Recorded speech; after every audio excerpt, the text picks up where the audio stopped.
સેવાના સારથી પ્રવીણભાઈ ખોરાવા દ્વારા વધુ એક સેવાકીય પ્રવૃત્તિ યોજાઈ। ઉનાળાની કાળઝાળ ગરમીમાં પોરબંદરની ધર્મપ્રેમી જનતાને રાહત મળી રહે તેવા શુભ હેતુથી છાશ કેન્દ્રનું શુભારંભ કરાયો। પોરબંદરમાં અવિરત સેવા કાર્ય કરતા સેવાના સારથી શ્રી પ્રવીણભાઈ ખોરાવાના આર્થિક સહયોગથી તારીખ 19/5/2024ને રવિવારના રોજ પોરબંદર શહેરના જાણીતા સેવાભાવી સામાજિક કાર્યકર અને હર હંમેશ સેવાકીય કાર્ય માટે તત્પર રહેતા એવા સેવાના સારથી પાયોનિયર ક્લબ સાગરપુત્ર સમન્વય પોરબંદર તથા લાયન્સ ક્લબ પોરબંદર બાપુના પ્રમુખશ્રી પ્રવીણભાઈ ખોરાવા અને ઉમાબેન ખોરાવાના આર્થિક સહયોગથી સ્વર્ગીય નાથીબેન રતનશીભાઈ ખોરાવાની સ્મૃતિમાં છાશ કેન્દ્ર શરૂ કરવા આવ્યું। ઉનાળાની કાળઝાળ ગરમીમાં શહેરીજનોને રાહત મળી રહે તેવા આશયથી આ છાશ કેન્દ્રનું આયોજન કરવામાં આવ્યું હતું।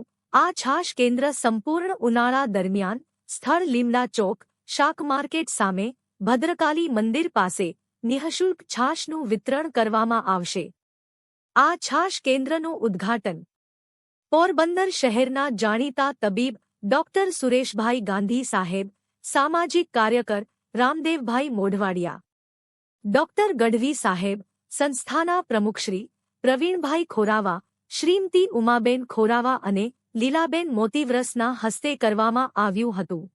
આ છાશ વિતરણ કેન્દ્રના ઉદ્ઘાટન સમારોહમાં ખારવા સમાજના માજી વાણોટ શ્રી પ્રેમજીભાઈ ખુદાઈ, હરજીવનભાઈ કોટિયા, પ્રદીપભાઈ ગજ્જર, દિલીપભાઈ ગંધા, જેન્દ્રભાઈ ખુંટી, વિજયભાઈ ઉંડકટ, મહેન્દ્રભાઈ જુંગી, ધર્મેશભાઈ દેસાઈ, જયેશ માંડવિયા, કેતન પટેલ, રજનીકાંતભાઈ મોઢા, ઘનશ્યામભાઈ મહેતા, નવઘણભાઈ મોઢવાડિયા, ડોક્ટર રાજેશભાઈ કોટેચા, પિયુષભાઈ મજીઠિયા, નરેશ થાનકી, દીપાબેન ચાવડા, ચેતનાબેન થાનકી, સંગીતાબેન અમલાણી, ઉર્મિલાબેન સાકરિયા, મીનાબેન કોટિયા અને ખુશ્બુ માંડલિયા એ હાજરી આપી હતી।